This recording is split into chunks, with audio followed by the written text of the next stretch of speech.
সিংহ রাশির জাতক জাতিকাদের নমস্কার। ১৬ অক্টোবর থেকে আপনাদের দিনটি কেমন যেতে চলেছে আর কোন কোন কথাগুলির আপনাকে বিশেষ খেয়াল রাখতে হবে। আপনার জীবনে কি কি পরিবর্তন আসতে চলেছে, আপনি আপনার জীবনে কি কি পেতে চলেছেন, আপনার জন্য উপায় কি থাকবে, চলুন জেনে নেওয়া যাক। আজ আমি আপনাদের সাথে এমন একটি বিষয় নিয়ে কথা বলব যা অনেকেই জানেন না বা বিশ্বাস করতে কষ্ট পান। পুনর্জন্মের গল্প। আমাদের জীবনে ঘটে যাওয়া অনেক ঘটনা আসলে শুধু আকস্মিক নয়, এগুলো আমাদের পূর্বজন্মের কর্মফল বা আচরণের ফল হতে পারে। বিশেষ করে এই সময়টা এমন একটি সময় যা আমাদের জীবনে বিশেষভাবে গুরুত্বপূর্ণ। এই সময়ের মধ্যে আমাদের উপর প্রভাব পড়ে এমন অনেক শক্তি কাজ করে যা আমাদের কর্মফলকে সঠিক সময় প্রকাশ করে। পুনর্জন্মের গল্প বলার সময় খুব গুরুত্ব সহকারে বুঝতে হবে যে আত্মা অমর এবং এটি শরীর পরিবর্তন করে এই পৃথিবীতে আসে। পূর্বজন্মের কর্ম আমাদের জীবনের বর্তমান সময়ের ঘটনাগুলো নির্ধারণ করে। তাই যদি আপনার জীবনে এর মধ্যে কিছু অপ্রত্যাশিত ঘটনা ঘটে, তাহলে বুঝতে হবে সেটি শুধু ভাগ্য নয়, পূর্বের কর্মের ফল।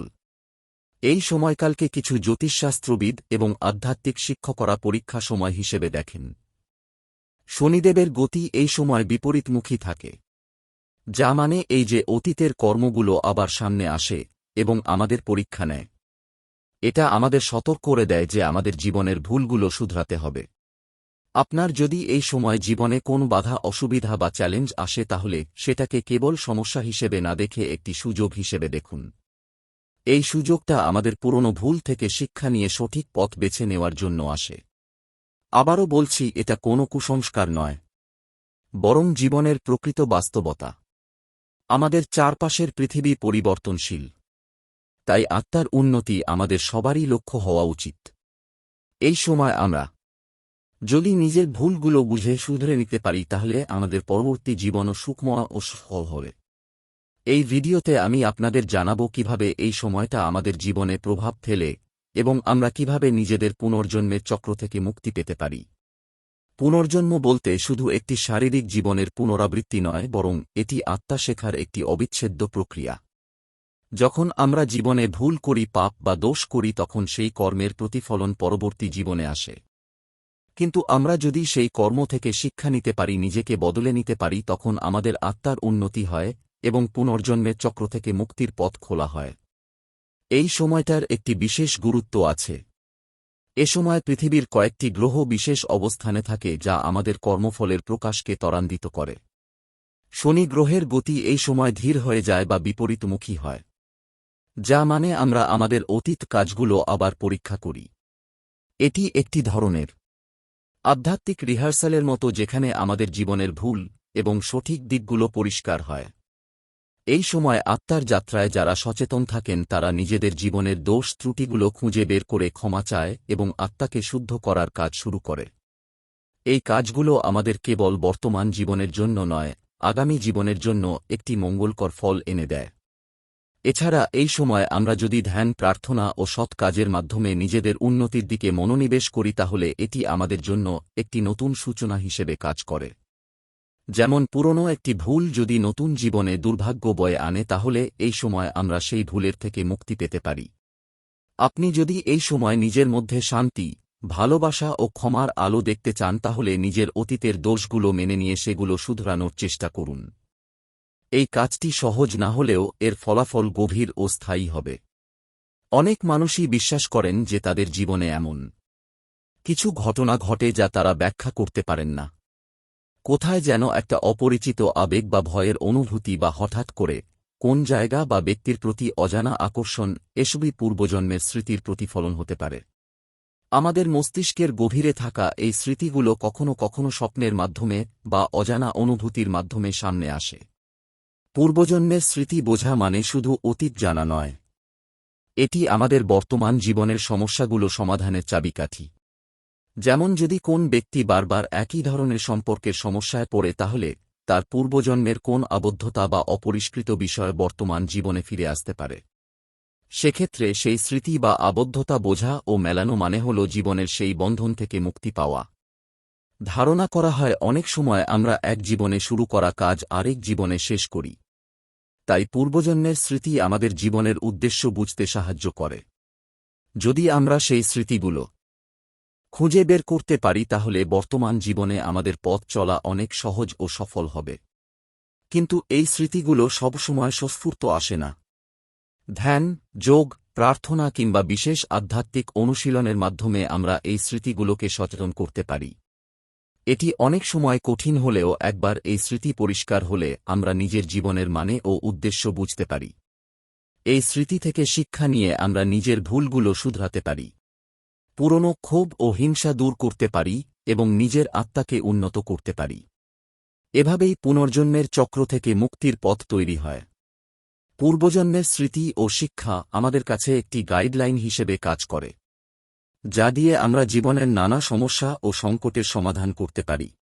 যখন আমরা নিজের অতীত ভুল, পাপ বা অন্যায় বুঝতে পারি, তখন তা শুধরে নেওয়ার সুযোগ পাই। এভাবে আমরা নিজেকে নতুন জীবন উপহার দিতে পারি। প্রথমেই প্রচলন নিজের মনের ভিতর থাকা পুরনো ক্ষোভ, রাগ ও অপরাধবোধকে মুক্ত করা। অনেক সময় এই আবেগগুলো এমনভাবে মস্তিষ্কের নিচে চাপা পড়ে থাকে যে তা আমাদের বর্তমান সম্পর্ক, কাজ ও স্বাস্থ্যকে প্রভাবিত করে। ধ্যান, প্রার্থনা ও যোগের মাধ্যমে এই আবেগগুলোকে চিনে নিয়ে মুক্তি পাওয়া সম্ভব। দ্বিতীয়ত, নিজের জীবনের উদ্দেশ্য স্পষ্ট করা জরুরি।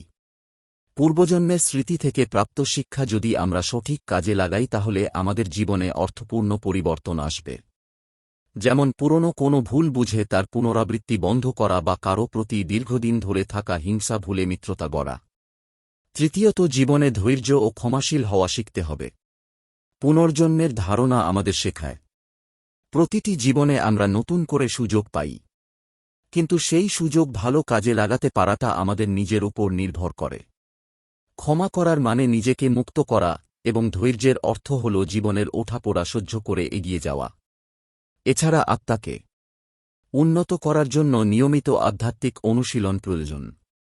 সুতরাং ধ্যান, প্রার্থনা, পূর্ণ কাজ করা ও মন ভালো রাখা, এই সমস্ত অভ্যাস আমাদেরকে পুনর্জন্মের চক্র থেকে মুক্তি ও শান্তির পথে নিয়ে যায়। অতীতের স্মৃতি থেকে শিক্ষা নিয়ে আমাদের উচিত বর্তমান জীবনকে ভালোবাসা, করুণা ও সৎপথে পরিচালিত করা। কারণ সত্যিকারের মুক্তি আসে যখন আমরা নিজের অতীত ভুল থেকে শিক্ষা নিয়ে ভালো জীবন গড়ে তুলি। জীবনের প্রতিটি স্তর এই একটি ধাপ। কেউ এই ধাপগুলোকে কেবল দৈনন্দিন ঘটনাবলী ভেবে কাটিয়ে দেয়, আবার কেউ সেই ঘটনাগুলোর অন্তরালের গভীরতাকে অনুভব করতে শেখে। যারা অনুভব করে তারাই ধীরে ধীরে পৌঁছে যায় এক উন্নতর উপলব্ধিতে। এটা শুধু একটি জন্ম, একটি জীবন নয়, এটা আত্মার এক দীর্ঘ যাত্রাপথের ক্ষণিকের একটি অধ্যায়। যখন আত্মা পূর্বজন্মের স্মৃতিগুলো ধীরে ধীরে প্রকাশ করতে শুরু করে, তখন প্রথমে সবকিছু অস্পষ্ট আবছা মনে হয়। আমাদের মনে হয় এ যেন কোন স্বপ্ন বা কল্পনা, কিন্তু সময়ের সঙ্গে সঙ্গে সেই সংকেতগুলো আরও স্পষ্ট হতে থাকে। যে প্রশ্নগুলো আগে অজানার অন্ধকারে ডুবেছিল, একসময় তা নিজের থেকেই উত্তর দিতে শুরু করে। অনেক সময় জীবনের এমন কিছু ঘটনা ঘটে যেগুলোর সঙ্গে আমাদের যুক্তি বা অভিজ্ঞতা মেলাতে পারে না। হঠাৎ করে কাউকে দেখে চেনা মনে হওয়া, কোনো নির্দিষ্ট জায়গায় গিয়ে আবেগ হয়ে পড়া কিংবা অকারণে কাউকে অপছন্দ বা অতিরিক্ত টান অনুভব করা, এসব কিছুই পূর্বজন্মের আত্মিক সংযোগের প্রতিফলন হতে পারে। এই সংযোগগুলো ছোট ছোট ইশারার মতো, যা আত্মা আমাদের বর্তমান জীবনের সত্য উপলব্ধি করতে সাহায্য করে। যখন এই আত্মিক স্মৃতিগুলো জাগ্রত হয় তখন তা শুধু অনুভবেই সীমাবদ্ধ থাকে না, তা আমাদের আচরণ, চিন্তা, এমনকি জীবন দর্শনেও পরিবর্তন আনে। আমরা বুঝতে পারি যে কষ্টগুলো এতদিন ধরে বুকের ভেতর চেপে রাখতাম তার উৎস হয়তো এই জন্মে নয়। যেসব সম্পর্ক আমাদের জীবনে আশীর্বাদ বা অভিশাপ হয়ে এসেছে তার শেকড় হয়তো অনেক পুরনো। এই উপলব্ধি আমাদের ক্ষমা করতে শেখায় নিজেকে, অন্যকে এবং অতীতকে। আত্মিক জাগরণ কেবল আধ্যাত্মিক বিষয় নয়, এটি বাস্তব জীবনেও গভীর প্রভাব ফেলে। আমরা যাকে অদৃষ্ট বা ভাগ্য বলি সেটিও ধীরে ধীরে নিজের হাতে নেওয়া সম্ভব হয়ে ওঠে। কারণ বুঝে ফেলা যায় পরিবর্তন শুধুমাত্র বাইরের পরিস্থিতি বদলে নয়, বরং নিজের ভেতরের মানসিকতা বদলেই শুরু হয়। তখন আর জীবনকে বোঝা মনে হয় না, মনে হয় এটি এক সুযোগ নিজের আত্মাকে চিনে নেওয়ার এবং তাকে আলোর দিকে এগিয়ে নিয়ে যাওয়ার। অনেক সময় এই জাগরণ সহজে আসে না। কখনো কখনো তাকে খুঁজে আনতে হয় অন্ধকারের ভেতর দিয়ে হেঁটে। সেই পথ সহজ নয়। ত্যাগ, ধৈর্য এবং একাগ্র সাধনার প্রয়োজন হয়। কিন্তু যখন সেই আলো মনের গহীন থেকে একবার জ্বলে ওঠে তখন আর কোন কিছু আগের মতো থাকে না। চারপাশের সমস্ত কিছু নতুন রঙে নতুন অর্থে ধরা দেয়। জীবন তখন আর কেবল কষ্ট, সংগ্রাম আর হতাশার গল্প থাকে না। জীবন তখন হয়ে ওঠে উপলব্ধির, মুক্তির এবং শান্তির এক পরিপূর্ণ কাব্য। এই উপলব্ধির মধ্যেই লুকিয়ে থাকে প্রকৃত আত্মবিশ্বাস। আর সেই আত্মবিশ্বাস থেকেই জন্ম নেয় সৌভাগ্য। আপনি যখন নিজের আত্মাকে চিনতে শেখেন তখন জীবনের সমস্ত বাধা আস্তে আস্তে সরে যেতে শুরু করে। সম্পর্কগুলো জোড়া লাগে, স্বপ্নগুলো দিশা পায় আর অন্তর থেকে এক নতুন শক্তি প্রবাহিত হয় যা আপনাকে বলে, হ্যাঁ, এখন সময় এসেছে। এই সময়টা এমন এক জ্যোতিষীয় ও আত্মিক মিলনের সময় যখন মহাজাগতিক শক্তিগুলো আপনার জীবনের জন্য প্রস্তুত হয়ে আছে।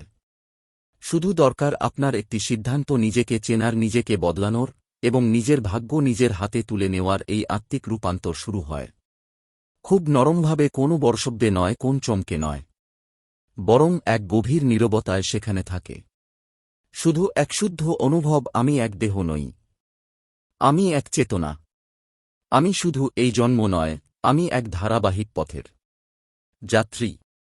এই অনুভবই আপনাকে বাঁচতে শেখাবে সত্যিকার অর্থে। তখন আর আপনি কেবল বেঁচে থাকবেন না, বরং প্রতিটি মুহূর্তকে অর্থবহ করে তুলবেন। আপনার প্রতিটি শ্বাস, প্রতিটি সিদ্ধান্ত তখন হয়ে উঠবে আপনার আত্মার সঙ্গে যুক্ত এক সুন্দর সার্থক সংলাপ। যখন আত্মা তার পথ খুঁজে পায় তখন কেবল অনুভব নয়, বাস্তব জীবনের প্রতিটি স্তরে এক অদ্ভুত পরিবর্তন শুরু হয়। এটা ঠিক যেন আপনি নিজেকে নতুনভাবে দেখতে শুরু করেছেন। যিনি আপনি ছিলেন তার সীমার বাইরে বেরিয়ে সেই আপনি হয়ে উঠছেন, যিনি আসলে আপনার অন্তরের গভীরে বহু যুগ ধরে ঘুমিয়েছিলেন। জীবনে এমন সময় আসে যখন মনে হয় সবকিছু স্থির, আটকে গেছে, আর কোনো পথ নেই, আশাও নেই। কিন্তু ঠিক সেই সময় যদি কেউ নিজের ভেতরে তাকায়, নিজের আত্মার সঙ্গে সংযোগ ঘটায়, তবে এক আশ্চর্য সত্য সামনে আসে। সবচেয়ে বড় শক্তি বাইরে নয়, আপনার ভেতরেই লুকিয়ে আছে। এই ভেতরের শক্তি, এই আত্মা ঠিক যেন এক পরিত্যক্ত মন্দির যার দরজা অনেক বছর বন্ধ ছিল, কিন্তু আজ হঠাৎ খুলে গেছে। ভেতর থেকে আলো বেরছে, আর সেই আলো আপনার চারপাশের অন্ধকারকে সরিয়ে দিচ্ছে। জীবনের প্রতিটি সমস্যা, প্রতিটি বাধা তখন আর প্রতিদ্বন্দ্বী মনে হয় না, বরং তারা হয়ে ওঠে শেখার, বেড়ে ওঠার, নিজেকে গড়ে তোলার এক একটা ধাপ। আপনি বুঝতে শুরু করেন কেন এই কষ্ট এসেছিল, কেন এই মানুষগুলো জীবনে এসেছে, কেন আপনি এই বিশেষ পথেই হেঁটেছেন। সব প্রশ্নের উত্তর একে একে সামনে আসতে থাকে, যেন মহাবিশ্ব নিজেই আপনাকে বোঝাতে চাইছে তুমি এক পথিক এবং তোমার পথ কখনো ভুল ছিল না। আত্মার শক্তি শুধু অনুভব নয়, এটি সঠিক সিদ্ধান্ত নেওয়ার শক্তি। যখন আপনি ভেতর থেকে জেগে ওঠেন তখন জীবনের প্রতিটি বিষয়ের ওপর আপনি নতুন দৃষ্টিতে তাকান। কর্মজীবন, সম্পর্ক, পারিবারিক দায়, অর্থনৈতিক চিন্তা, সবকিছুর মধ্যেই এক নতুন ভারসাম্য তৈরি হয়। আপনি হঠাৎ বুঝতে শুরু করেন কোন পথে গেলে শান্তি পাবেন, কোন কাজটি এখন আপনার উচিত, কোন সম্পর্কটিকে আপনাকে ঠিকঠাকভাবে জোড়া লাগাতে হবে, আর কোনটিকে বিদায় জানানোই শ্রেয়। এই আত্মিক শক্তির সবচেয়ে বড় প্রভাব পড়ে আপনার আত্মবিশ্বাসে। আপনি আর আগের মতো দ্বিধাগ্রস্ত থাকেন না, সিদ্ধান্ত নিতে ভয় পান না, নিজের উপর বিশ্বাস জন্মায়, এবং সেই বিশ্বাসই আপনাকে সাফল্যের পথে নিয়ে যায়। যেসব কাজে এতদিন সাহস করতে পারেননি, এখন সেগুলোর দিকেই আপনি এগোতে শুরু করেন। আপনার কণ্ঠে দৃঢ়তা আসে, চেহারায় প্রশান্তি এবং দৃষ্টিতে উর্দম। অন্যরাও তা অনুভব করে, তারা দেখতে পায় আপনি বদলে গেছেন, এবং এই বদলে যাওয়ার মূলে থাকে মার সেই গভীর স্মৃতি যা আপনি জন্ম জন্মান্তরে বহন করে এনেছেন। সেই স্মৃতি হয়তো এক তপস্যার, এক অসমাপ্ত সাধনার, বা হয়তো এক দাগ কাটে দেওয়া প্রতিজ্ঞার, যেটি আপনি আজ পূর্ণ করতে চলেছেন।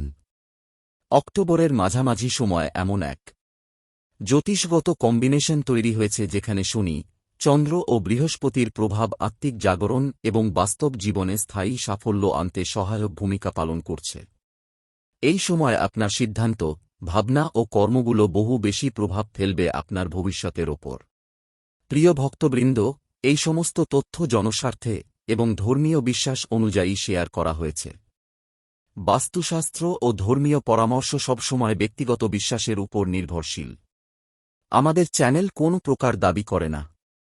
এটি কেবলমাত্র আস্থা ও শাস্ত্রীয় জ্ঞানের আলোকে উপস্থাপন। তো বন্ধুরা, আজকের ভিডিওটি এখানেই শেষ করছি। আশা করছি ভিডিওটি আপনাকে সমৃদ্ধ করেছে। ভিডিওটি ভালো লাগলে অবশ্যই একটি লাইক করবেন এবং আপনার পরিবারের সাথে ভিডিওটি শেয়ার করবেন, কমেন্ট করবেন।